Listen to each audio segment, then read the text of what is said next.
Wesley, how are you doing today, sir? Good. How are you doing? I am feeling absolutely wonderful. Yeah, you're a little zippy today, I feel like. Yes, sir. Me and my family went to Arizona last week.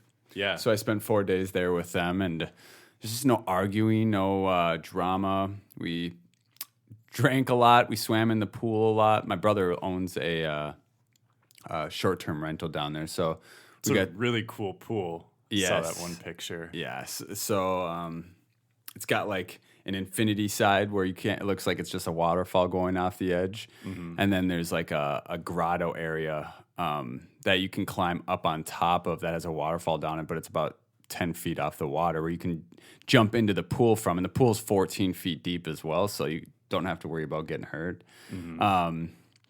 You know, me being 36 but feeling like I'm 22, decided to throw a double backflip off it. I got 1.5 times around. Well, I committed. Yeah. I committed. I mean, that's a lot better to do in water than on land if you think about it. Exactly. So, and that was my thought. And my family members didn't want to see it. I'm glad that I didn't do it on land because I would currently be in the hospital Yeah. or a paraplegic, one of the two. Yeah. No, you're that kind of guy. I mean, you're a super competitive snowboarder. Yeah. And yeah. I think alcohol had a lot to do with the well, not only the result, but me just trying it in general. yeah. Well, you know. How have you been? What have you been up to? It's been good. I mean, we got the fall classic coming up at Canterbury. I've been seeing some friends this last week. Went to a Twins game. Gonna try and go to one of the playoff games upcoming here. I don't know if you're really a sports guy, but the Twins they've lost something around like 18 playoff games in a row dating back to 2004. Okay, so I'm not a big sports guy, but I do know, and I mean, I've been to Twins games. I used to love baseball as a kid. As I got older, I've just picked up so many hobbies that I just don't have time for that, as it's not a priority for me. But I enjoy it, and I think a lot of people might not know, but you used to be a pitcher. I did, yeah. I mean, if you follow me on Twitter, that's actually... Pitcher Cannon. I was wondering what the heck that meant. Pitcher Cannon, Now I know. Yeah, so when I made my first email account, I made it Pitcher Cannon. And, so that's just my Twitter handle. Is that kind of redundant? Isn't like... Well, maybe not, I guess, but like a can in your arm pitching, you know? No? It kind of is. It kind of is. I mean, one of my nicknames was just the Cannon. Okay. Which makes sense. As a pitcher, that's a great last name. Yeah. It was. And then the other nickname was Checkmate because I shut the other team down. And you're a chess player. That's Yeah. pretty sick. I still got to play you just to kind of see how bad I truly am. Yeah. Cool. That'll be fun. Yeah, so show you what's up. I figured we'd start off with a different type of format here and just kind of casually work into things. My cat is currently smacking our curtain, so if you hear that. Yeah, she's needy today. Yeah, so Juno, stop it. Anyways, today we are going to get into some stuff that I'm really looking forward to because I think I could also learn a bit from you on this topic, but we're going to talk about blockers. What they are. I feel like I understand what blockers are. I sometimes understand when and when not to use them. I think from posts I've seen from people like Phil Galfond, it seems a lot of people, according to him, don't actually know how to properly use blockers. Yeah, I think that's pretty accurate. And I think blockers are the sort of thing where a lot of players either sort of dismiss them because they're like, oh, well, just because I have an ace, you can still have aces. Like, I've seen that happen a lot. Yeah. It's like, sure, but it's just about the math. Like, if you have an ace, there used to be 6 combos of pocket aces. Now there are only 3. Yep. So it moves the needle a bit on the odds in certain situations. But then on the other hand, I think a lot of people, probably young players who are getting better, who are trying to get better, and this used to include me, I think it's very easy to overvalue blockers and just sort of,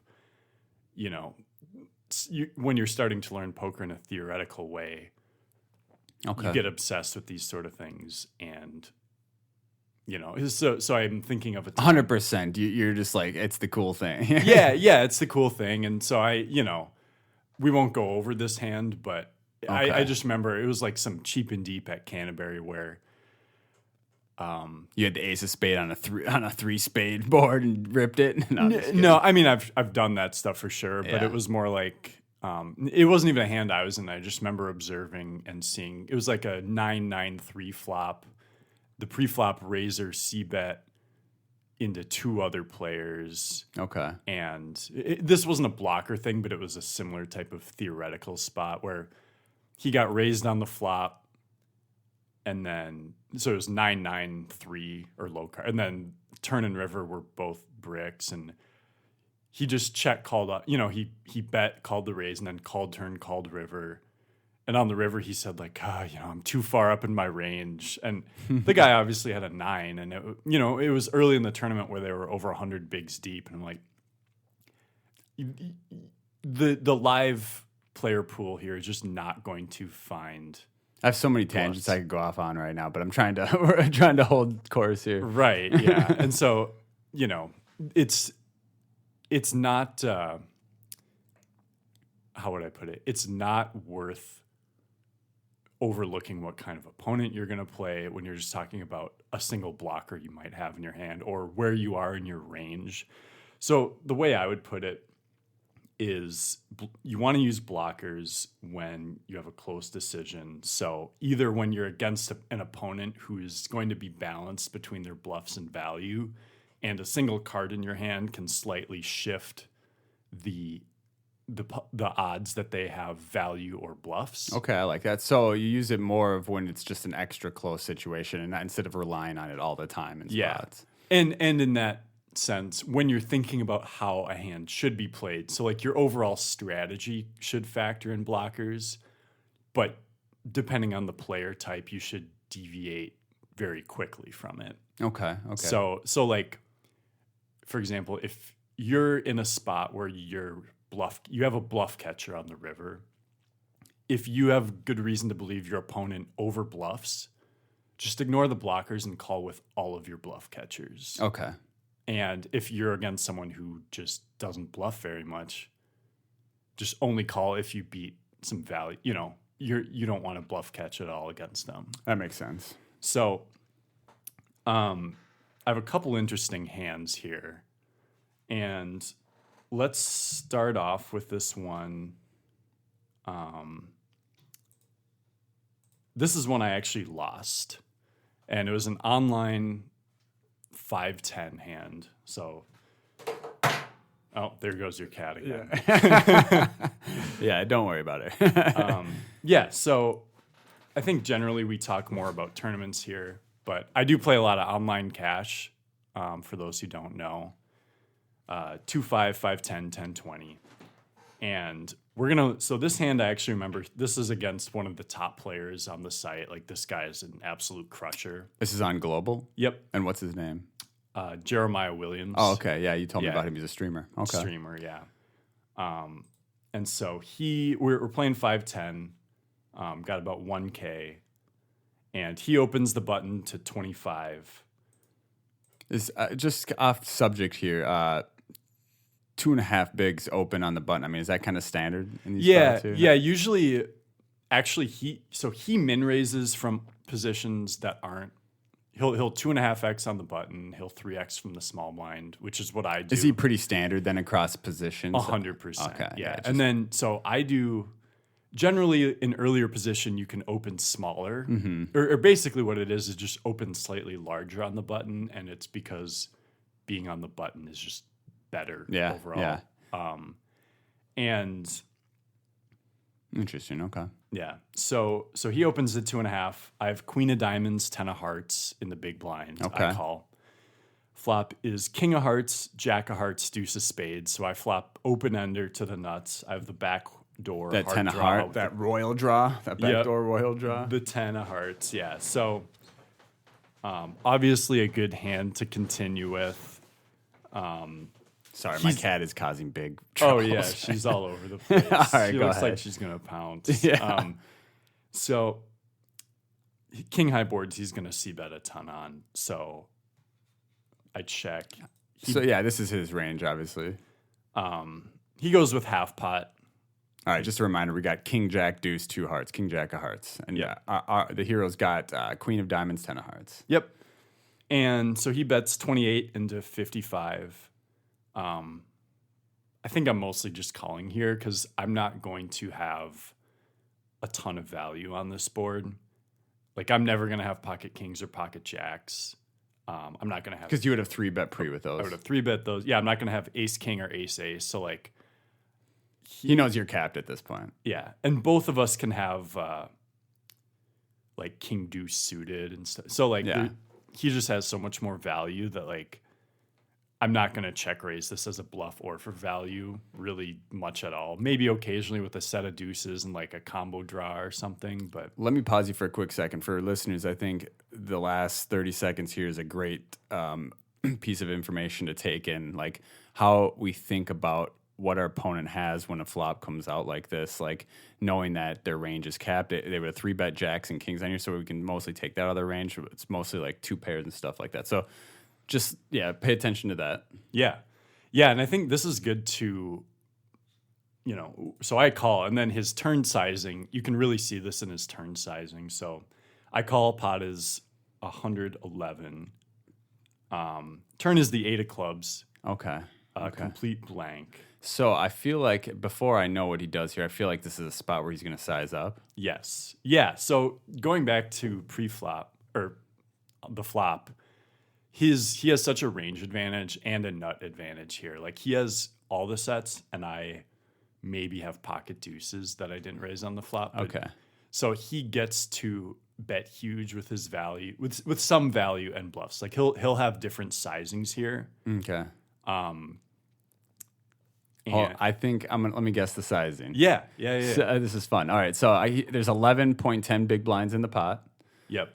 He's got 142 bigs behind, and you have 94 behind. Yes, I have 94. I'm going to guess he bets 8.8.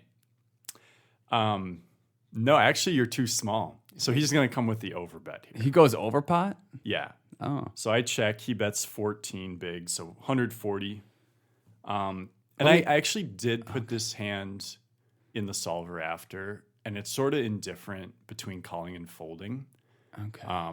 I called because one thing about, I have a draw to the nuts still. Yeah. I have 8 outs to the straight. 6 of them are the implied value if you hit is a big pot. Yes, that's exactly it. So even if you're out of position, like obviously I'm not getting, if I know that when I hit, it's going check, check, I should never call because I'm not getting the direct price to hit. But it looks like he's queuing up here for, what could even be just a massive overbet shove. Yeah. So if especially if it's the ace or 9, not of hearts, he will, like, hearts miss. If he has a set or king jack, he can go for huge value. Okay. And if I jam, he might, there's a good chance I get paid off. I just want to kind of explain real quick that when I say implied value, what I mean is the value you're expecting to get in the future from the opponent if you catch your hand. So we have an open-ended straight draw right now. The implied value is if we somehow hit that straight in the river, that because of how the action has gone so far, we can expect to make a lot of money by hitting our hand. Yeah. And one other thing that is worth noting, which isn't very intuitive about this hand, is so when he bets this size, his value is king queen plus, I think. Right. Yeah. But sometimes he's bluffing, and he's not going to do this with the ace high flush draw because, as you can see, ace high actually has a little showdown value still. Okay. So when would he do this with ace queen off? Or too much showdown value? Yeah, I don't know that he would because there are a lot of other bluffs. There are hearts. There's queen 10 suited, queen 9 suited, 10-9 suited. I didn't mean to take you off your thought process. Yeah, no. It's a good point. Like, it's a good thing to factor in. But what I'm sort of thinking here is I'm actually ahead of his bluffs. Okay. And, and this is going back to being a theoretical player, but which I know that he is. He's top of the line. Yeah, he is. And so if he has hearts and he's bluffing, he actually is likely to give up on the river because when you have when you bluff the river and the draws miss, you're trying to fold out The hands you have. draws. Yeah. So if he has 2 hearts in his hand, he might just give up, and I could once in a blue moon I get to win with queen high. Okay. What would his bluffs be here? 9-10? 9-10. Yeah, 10-9 suited. I mean, we could be chopping even. He could have like 9-7 of hearts, 6-5 of hearts, 7-6 of hearts, 5-4 of hearts, Okay. queen 9 of hearts, queen 7 of hearts. Quick reminder for all the. Actually, I think any queen X of hearts that doesn't contain an 8 or a deuce for a pair. Board currently is king of hearts, jack of hearts, 8 of clubs, deuce of spades. 8 of clubs on the turn. 8 of clubs is the turn. Yeah. Right. So. So he overbets. He bets about 130%, and I decide to call. Spicy river card. Oh, that's a great river card. The pot's $391, and the river is the queen of hearts. So I make second pair. You have 800 behind. Yep, 820 behind. and so yeah, I have just over 200% of the pot behind here. Okay, so it's the queen of hearts on the river. You now have, you missed your straight draw. You have second pair on a 3 heart, but you have the 10 of hearts. Yeah, so for me, I'm not gonna do anything except check here. Okay. I'm giving up. Now you have showdown value too. I don't know if I even do though. So the thing is Right, all against of his perceived range, you don't. yeah, his value already beat me, and Yeah. it was Yeah, already yeah. ahead of a queen now, and his bluffs kind of all got there. Why do I feel a check raising coming? You're thinking along the right lines here. So I check, and he bets like 3/4. He bets 293. So he goes over pot and then 75%. Yeah. So this is because What's he saying he has? A set maybe. he could have a set. He could have rivered a straight or a flush. Yeah. Could have maybe. Well, he was probably not betting king jack here, huh? My thought is the bottom of his value range right now is probably king queen. Okay. I think he would still bet top 2, but I think that's fair. Yeah. yeah, because I could have check called. I mean, I'm 3-betting it a lot pre-flop, but I could have some king queen. So I think king queen is probably the worst hand he bets. You could have just ace 10 with an ace of hearts. You know, what I mean, you have all those. I probably fold that on the turn. Yeah, maybe. I don't know. Okay. And Oh yeah, he overbet Yeah, pot. he That's right. Yeah. So- okay, you're pretty much not having that. yeah, I shouldn't have any straights here. I could have flushes, but I'm not going to have. I'm not going to call. You shouldn't have straights, right? Yeah, 10-9 suited. Like if I had 10-9 of spades on the flop, I suppose. I guess he could be he's targeting queen 10, queen jack. I mean, if obviously queen jack's 2 pair, but if he has value, that's what he's targeting. Yeah, if he has value, yeah, he's hoping like I have a king. Yeah, essentially. So Go ahead. Let's let's get to the juice here. So here's the blocker part. So I had mentioned on the turn, I think he's very unlikely to overbet with ace high hearts. So because he has some showdown value. And so I can mostly rule out the nut flush, which makes the fact that I have the 10 of hearts, I now block the second nut flush. So if you think about it, the combos of flushes that he can have are like, I think I counted 10 or so. So he can have like, and so keep in mind something like 9-8 of hearts is going to check back the turn because he turned a pair. Yeah, so he doesn't yeah. need to bluff me Yeah. out anymore. Mm-hmm. He can have like 9-7 of hearts, 9-6 of hearts, 7-6 of hearts. All hearts that aren't a pair and don't have showdown value. Yep, 6-5, 5-4 hearts. So 5-4, 6-5, 7-6. And him opening the 9-7. button has all that in his range. Yeah, 9-7, 9-6. So there's really only like 5 combos. Whereas if I had a different 10, he could also have like 10-9 of hearts, 10-7, 10-6 of hearts.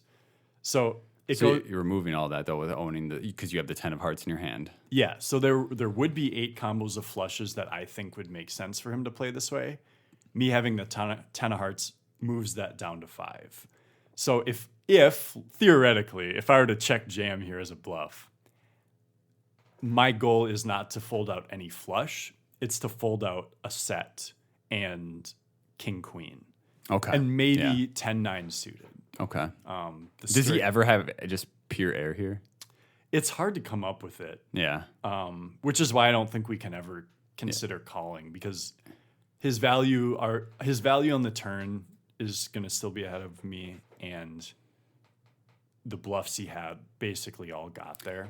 So at this point, we're essentially saying that we put him on value, but we don't put him at the top of his range for value. Yes, yeah. Well, because we have the 10 of hearts in our hand. Yeah, and let me put this. So I'm not like putting him. I'm putting him on value. I'm not putting him on any specific part of his range, whether it's a flush, straight, or set. But it's just there are only 5 flush combos that I can think of. Whereas if he has a set, there are like, pocket deuces, jacks. He could have turned pocket eights. King, like there are already 12 combos of sets that were made on the turn, plus there's king queen, probably not king jack betting the turn, or the river, excuse me. I was like, king jack's definitely betting that turn. Yeah. And so what I'm saying is like, even if like he could easily have one of those 5 flush combos, and let's say he even is going to call a check jam if he has 10-9. I suppose he can have 10-9 offsuit too. So maybe he calls with some of those and folds some of those too. Okay. If there's 680 in the pot right now, 684. If I rip for 800, like will it fold? Will it fold out sets and all that shit? Yeah. So like if there are 12 combos of sets, and including my queen, there are another, and then 5 combos of flushes. Yeah, let's see. And of king queen, there are still 6 combos. So 18 combos of king queen or sets. Yep. And then flushes, there are only 5 combos. Straights, there are like, so there are 12. I don't know how many he's going to call or fold, but let's say like, he's going to call if he has the 9 of hearts, maybe. You know what I mean? Like that's sort of a little more ambiguous. And I'm not. He could have like 9-10 here. You know what I mean? Yep. Exactly. Yeah, that would be the one. And I'm making this decision in a much shorter time. Yeah. When I'm studying this, I was like, dude, your time bank is out like 5 minutes ago. So you timed out and folded. Okay, great hand. I'm just kidding. Yeah. So I move all in. I love this. I absolutely love this. So just a reminder, he's got queen of diamonds, 10 of hearts on a king, deuce, jack. So it's king of hearts, deuce of spades, jack of hearts, 8 of clubs turn, queen of hearts river. So he's got second pair, but he's got a lot of he's got the blockers here. Yeah. Anyways, so he does think about it for a bit, but he calls he has the 5-high flush, 5-4 of hearts. So interesting. All right. Yeah. So you target him correctly. He just found the call for it. Yeah. Yeah. And like I said, I'm never trying to fold out a flush.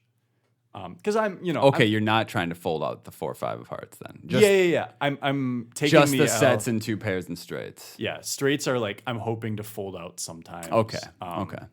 Yeah, I'm sort of, so that's where it's like I've already in my mind I've taken the L against a flush if he has it, but there are just not that many combos available. I love that you brought this hand up even though the result. Yep. That's so awesome. I lost $1,000 in that hand, but I felt good about it, and I actually put it through GTO Wizard after, and it said, river like queen 10 with the 10 of hearts. You have to check jam it. So this is a great another example aside from blockers is like, man, I totally lost my train of thought there. Unfortunately, I had it locked up, like, but. Not being results oriented. Yeah, not being results oriented. Thank you. That's where I was going with this. Is just knowing, feeling good that you made a great decision, a profitable decision. I mean, you understood that sometimes it's not going to get through here if he has a flush. It's like I'm putting him on a range of value hands on the river, and I'm targeting some, but like if he has a flush, I'm just taking Yeah, so the he had the loss. part of his value that you're not going to get to fold, but there's also a big part of his value that you are going to get to fold. Yeah, and it's, in the long run, if he knows I'm able to bluff, I'm going to get more value too. Like he knows, like some people would only check jam the river with a flush, and then he could start profitably folding the 5-high flush to that. Okay. Yeah, exploiting that. Yep. Did you guys have history prior to this? We've played a bunch. I don't know. It's interesting dynamic because he's a streamer. So occasionally I'll see one of my own hands, including this one on stream. Okay. That's kind of cool. You saw this one on stream. What was it? What did he say? He was, when I jammed, he's like, oh man, like, I think we have to just pay this off. And then he put him in the blender. Yeah. And then he's like, wow, he found he did say, I like his combo a lot. Yeah. But yeah, I agree. I think that's super cool. Yeah. All right. That's a great hand. All right. So the next pretty interesting one here, it's also online. It is a tournament hand. So the situation here is there's no ICM really, where I don't really remember. We're kind of mid-stage of this tournament. It's a $33 or a $55. Okay, just a reminder for people. Yeah, we're playing. This is online on globalpoker.com. Yep. So I start the hand with about 23 bigs. I'm in the small blind. So it folds around to me. And I have ace of clubs, 10 of spades. Are we trapping here? Yes. So I limp with the full intention to jam. Okay. Facing a raise. You had 23 bigs almost. Yep. Okay. Yeah. So another, I guess, 22.74 to be exact. Yeah. And the opponent has just around 50. Yeah. So he's got us covered by a lot. So I limp ace 10 offsuit, ace of clubs, 10 of spades. He checks it back. So the trap doesn't come through, but it is ace of spades, jack of spades, deuce of diamonds. And so I flop top pair, good kicker. I mean, 10 of spades. Yeah. And he's never going to have a better ace. He's never going to have. Yeah, exactly. So we know that he's going to raise pre-flop all ace jacks, ace queens, ace kings. I mean, he could have deuces. I think with this stack size, he might just put it in on you. Yeah. I'd agree with that as well. I sometimes see people not do that. But you never know for sure. And this opponent I don't remember who he specifically was, but I remember he was a decent enough tournament reg, but definitely not someone I would compare to the last opponent. Right. But you'd expect him to apply pressure here with those types of hands. Yeah. Okay. So we're still checking at this point then. No, definitely betting. So okay. Generally, in limp pots, like small big blinds, the ace high boards favor the limper. And I could be wrong about. I understand that. Yeah. It's your hand is stronger having to call from out of position than his is checking back in position. Do you see what I'm saying? Yeah. And regardless, not necessarily, but that's kind of a. Go ahead. Yeah. So regardless, I'm like, I have almost certainly the best hand here. Like, let's just bet a blind. We feel great. Okay. I mean, here's the thing: is you're going to do this on this board with 6-7 off. Maybe not that, but if I have a gutter, like a 5-4. Okay, so maybe a little bit of equity in there. If I have backdoor diamonds, I sometimes take the spot with just the pure bottom air. And it works a lot though. People fold so often to this, especially on these boards when they never have shit. Like, you know what I mean? Yeah, it's good. Yeah, I would say like you can bluff. Yeah, any like zero showdown type of hand. Yeah. And just for a big blind, take down almost 2.5, 3. So, anyways, yeah. So the pot was 2.6. There were 6 players, so 6 antes of 0.1 big blind. So pot's 2.6 bigs. I bet 1 big, and he calls. So 4.6. Turn is the queen of spades, which gives me a royal flush draw, but it also, he could easily have some spades, 5, 6 of spades. Yeah, he could have any 2 spades essentially. Yep. We're moving top 2s and queen jacks and stuff out of his range, though. We should be, right? Yeah, I mean yeah, ace, queen, ace, jack raises pre-flop. So We could have rule queen, that out. pretty much like queen deuce or some flushes. Yeah, yeah, we could be behind queen, deuce, a flush, maybe king 10 off. Okay. That's not crazy. But so I check the turn and he checks back. So we can kind of rule out being behind on the turn, I think. Yeah. Once in a while, it'll be, He's not checking back flushes here. yeah, once in a while, maybe there's a trap, but I mean, so often Yeah, if it's a nutted flush, maybe.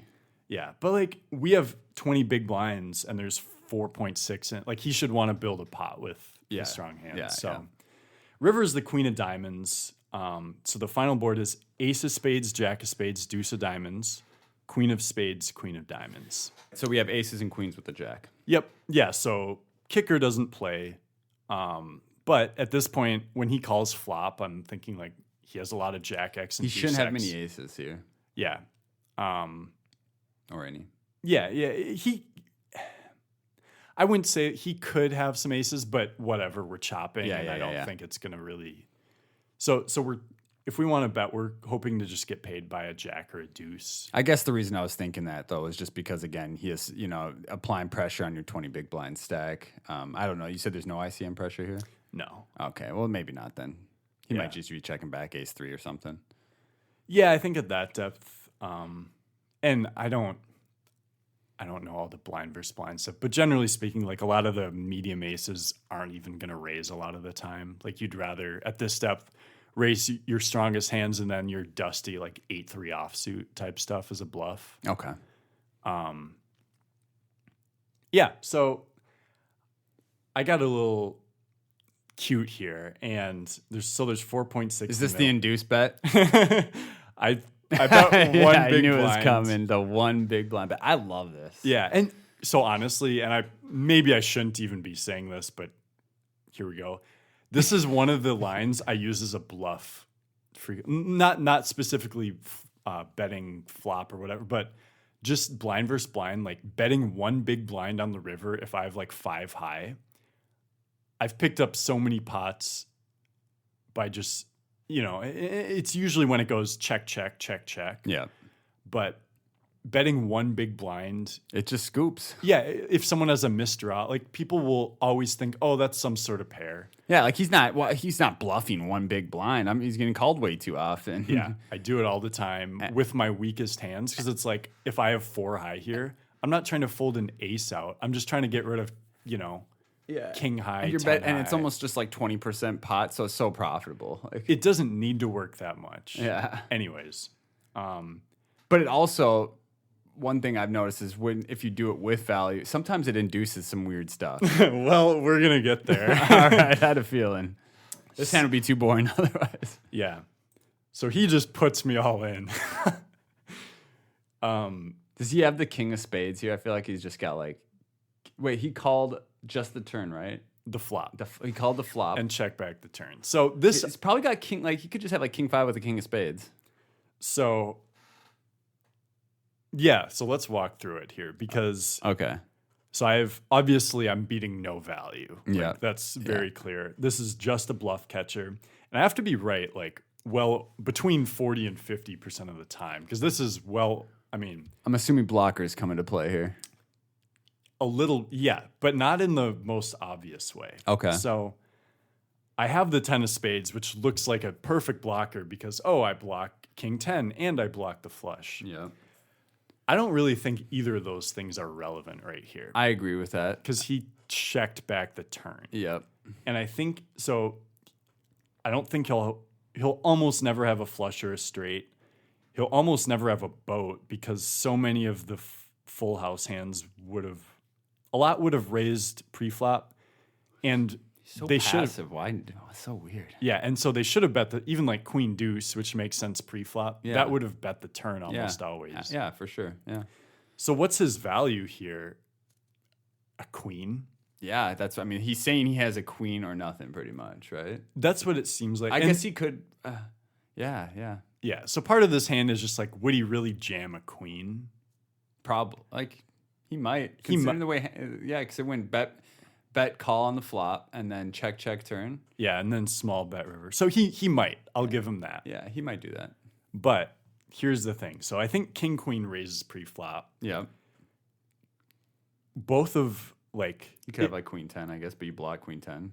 that's where the 10 comes into play. Okay. Because I'm like, what queen would he have? If he called with queen 9 on the flop, he would need at least a backdoor flush draw. Yeah. But the queen of spades and queen of diamonds come out. So like, what does he have? Queen of hearts, 9 of spades. Like that seems a little unlikely. So basically, my conclusion was his main queen that he has is queen 10. Yeah. So in that sense, having the 10. I doubt he's just floating with queen high on the, you know what I mean? So. Yeah. So I think the fact that the 10 blocks straight and flush is actually not relevant. I like how you used it in that sense, though. Yeah. So essentially, we're thinking that what he's calling with on the flop would be something like a gutter, because he wouldn't do it with queen 9 because he wouldn't have a gutter with it. Right. Yeah. So. Yeah, and the queen of spades and queen of diamonds are both out there. So using the board blockers, The elimination of it, the process of elimination of that. Yeah. So in this case, like, there are even blockers on the board. Like if the river had been the queen of hearts, then maybe he could have queen 5 of diamonds or something. That's beautiful. Also, I think one more thing to take into consideration that I already brought up is that sometimes this bet just induces some weird shit from people. Like I remember doing this with fifth pair, a pair of deuces on a board. Do you remember I showed you this? Yeah. It was like when we were studying one time, but I literally was like, I'm going to bet one big blind. Cause I after the action, I was like, my opponent just doesn't have a made hand here. I knew that. So I bet one big blind to go for thin value, but then he raised and I realized that makes no sense here. So he started clicking buttons. Just because I bet one big blind because he thought I didn't have shit. Yeah. Anyways. The story's got to make sense. Yeah, the story has to.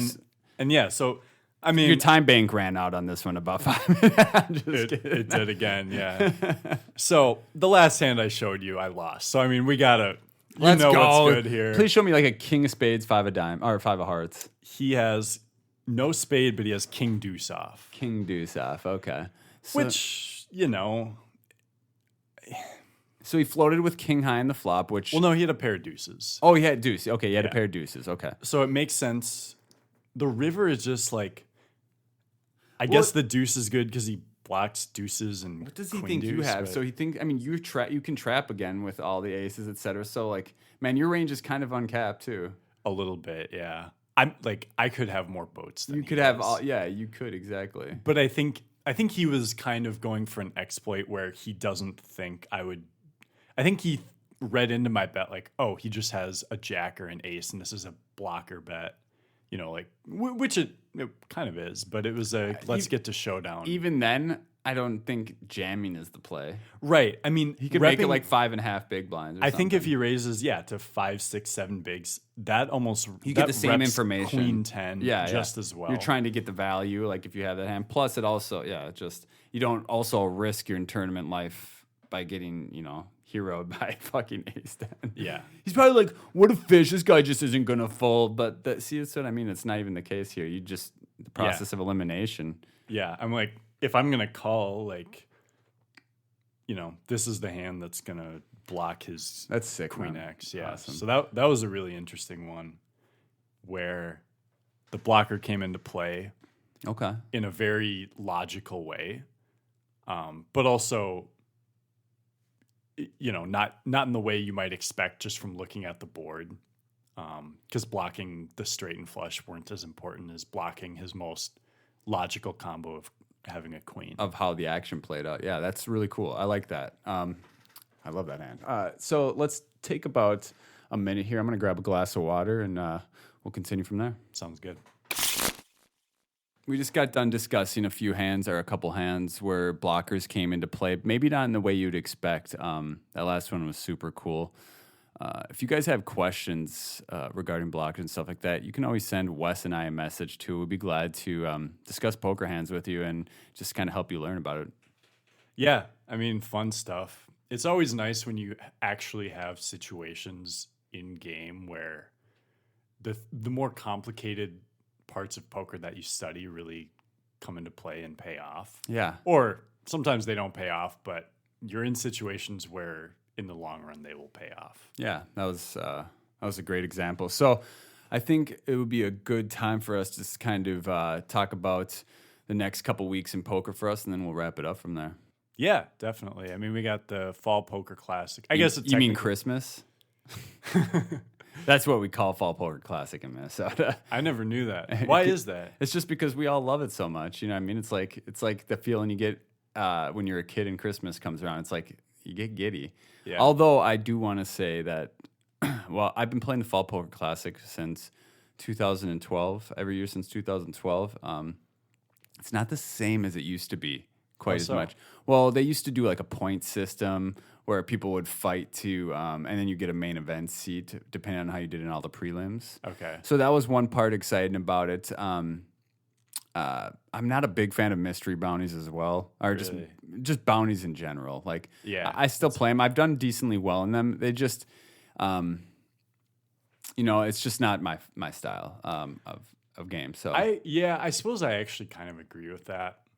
I do like mystery bounties more than normal bounties. Agreed. The normal bounties, I'm like, what's the point? It sort of flattens out the payout too much in a way, where it does. the payouts are lower, but some other people. Yeah, so you're really relying on getting bounties and like a big bounty and going deep if you want to get a big score, because the score is just not going to be as big because the bounties come out of the prize pool. Yeah. Also, go ahead. Yeah, different sort of strategy, but I don't know. It's fun. I mean, it's still it's definitely not something I would travel for, but it's 15 minutes away. Unless it's that WSOP $1 million one. Well, yeah. Even that though, I play that because I'm out there already, but I don't think. Yeah, and you know what? I would if I just decided to make other plans this weekend, and then I'll have time open for the main event next week. And plus, I got the high roller and monster stack next week, so I'll be doing the high roller, the monster stack, the main event. One last thing I wanted to say about bounties, and I know you and I have talked about this before, is I would love for somehow any place, like if Canterbury could come up with a way to do progressive bounties for live poker. I've thought about that. Those, yeah. I was going to mention that because online, those are my favorite kind of bounty tournaments. They're so cool, yeah. I don't know if places have done that or not, but I mean, just a brief explanation of why I feel that way is in a standard bounty tournament, the bounty stays the exact same throughout the entire tournament. So with that being said, as you get deeper in and every knockout puts more money in your pocket at bigger chunks, the value of getting a bounty gets less and less. So you don't even really necessarily need to get bounties later in tournaments because the payouts are more important. Yeah, in normal bounty tournaments, they're nice to factor in early on. But if you're at a final table, you're looking for the payout, like an extra $100 bounty to a $1,000 an extra like quarter of a buy-in or third of a buy-in isn't that relevant compared to. Whereas progressive bounties, the value of the bounty progresses throughout the tournament. So if you have collected more bounties, you get your bounty, and then half of that bounty amount goes on your head. So the more bounties you've collected, the more valuable your bounty is. Exactly. To someone else. So, and the more valuable your bounty is, the lighter people are to call you. Yeah, and I don't even think I'm that good at them. I think people are worse at them in general, but I don't feel, bro. The math is just tricky, but it makes it very fun. The math is tricky, but so little people actually know the math, and they just say, "Hey, it's a bounty." Like flick in the call. You know what I mean? Yeah. Sometimes you do just got to say "fuck it" and put it in. Yeah, definitely. And the reason it would be tough to do live is because you would need to differentiate. If you collect someone's bounty, you need to differentiate between how much of it is now on your head and like what goes in your pocket. Are you going to use different chips? And obviously, like. A lot of variables. Yeah, added variables. Yeah, it would be tricky to do. So you plan on playing that? Yeah, I'm playing the mystery bounty. There are 3 flights. So actually, tomorrow during the day, I'm helping a couple friends move to. They just moving into a new house. They got a baby on the way, so exciting stuff for them. So I'm congrats helping them if you hear this. Yeah. Hopefully they will. And so helping them move, and then I'll play the evening flight. And then if somehow I don't bag, I mean, let's be honest. Well, let's be honest, dude. But no, if I don't bag. You're Wes motherfucking Cannon. Precisely. Thank you. And so, I'll play Saturday if need be. Monday, I'm actually in a day 2 of an online mystery bounty where I have a ton of chips. Hypocrite. I'm just kidding. Yeah, right. On ACR, I have like 100 big blinds. I'm not close to the chip lead, but I was chip leader from my flight. So Sounds like you have a lot of opportunity to knock out small stacks, though. yeah, it's a great spot to be in for a mystery bounty. So it's like a $66 buy-in, $1 million guaranteed prize pool plus the bounties. So are the flights done for that, or no? They just go all the way up until day 2. I think they go through Sunday. Yeah. So I have that, and a couple hours after that starts back up, the high roller starts. So if and when I bust that online one, then I'll go play the high roller. Just stay the fuck out of my way. Win that online tournament. I'll take care of the high roller. Vic, if you hear this, I'm coming for that belt. I think Vic won it last year, didn't he? He won the Canterbury one, I believe. Isn't that? Yeah. Well, there's a high roller at Aces too for the MSBT. Oh yeah. We're talking FPC. You know what I mean? Super excited to play the high roll. I remember, again, kind of another thing. I don't think they do this anymore, but back in the day, I'm at a table with John Morgan. It's 2015. They brought us in high roller meals. Only the high rollers got it. It was like some Asian dishes and like just incredible food. And I don't know if they do that anymore. They used to give out food comps for every buy-in, even like the $200 ones. I get it. It's kind of out of the play now, but anyways, yeah, I'll play those 3. The FPC main event, though, like, that is, I don't know if it's the same to you as it is to me or not. I guess we'll find out, but it will be if I win. Yeah. I mean, the banner in our home casino with our picture on it, FPC champ, like, you got some of the best players and some bad players, but no, I mean, is this where we start some beef with some people? We need some beef. This podcast could use some edge. Yeah. Who sucks? Let's talk about who sucks. All right, maybe hold on. We'll see who wins this time, and we'll just dog on him. Yeah, I can't wait. I can't wait till you're talking shit about me. Okay. See what I'm saying? But no, I honestly, for me, I sort of view it as just another 1100. At least right now, that's sort of how I view it. Because, back in 2015, like you were talking about, you were in diapers. I was in poker diapers. Yeah. I was in college. I'd play 200 now and then. I think I'd satellited into one $500 tournament, but otherwise I hadn't played over like a 150, maybe not even. Yeah. I was a big time rookie back then. I played last year I was out of town for some of the Fall Poker Classic. I played the main, cashed it small. I don't know. I think before that I'd only played a couple side events. So I've never really done a full Fall Poker Classic. So I'm really excited for this one. I final tabled it once. I think I ended up 8th. Who won it that? Dennis Stevermer won it that year. Okay. Dennis, if you're listening, you're a boss. Oh, I thought you were going to say you suck. You suck, Dennis. No, actually, Dennis is super cool. Good. He's, man. Nice guy. I'll never forget, though, that he just ran that shit over. But, all right, so let's end on something fun here. I got an idea. Okay, let's choose 3 players each that we think are going to make the Fall Poker Classic main event final table. Okay, so 3 and I mean, you and I are probably going to make it, so I assume we can't pick the obvious, can't pick ourselves. Yeah, I can't pick ourselves. Yeah. Actually, and let's just add a little stakes to it, okay? Okay. Let's do, if one of our persons makes it, it's $20. Okay, I actually had a similar instinct. I was just going to say, we pick a place, and this will be our next credit card roulette for where, lunch or dinner or wherever. So, yeah, we can. This is for who buys the next dinner. Yes. Who gets the most, or if one of us. Who gets, the most correct people. And if we both get one person, then whichever one makes it farther. Yeah. Okay, I like it. All right, all right. So we each pick 3. I suppose we could maybe we each say one at a time. Yeah, we'll do one. We'll do one each. Go ahead and start. All right. I'm going with Ian Matakis. That's an unfair pick. Yeah, World Series of Poker Player of the Year, Ian Matakis. All right. All right. Well, it looks like dinner's on me. I'm just kidding. You know what? All right. So I'm gonna go against the grain here a little bit. He's a Minnesota stud. We don't. I just think he's due for a deep run here. I'm going to go with the one and only Mr. Style himself, Paul Carney. Paul Carney. There we go. He and I literally we're playing the tag team together tonight. Okay. I think Paul, he just kind of pops up out of nowhere and makes deep runs a lot, in Minnesota. He doesn't travel a lot to play, but he does.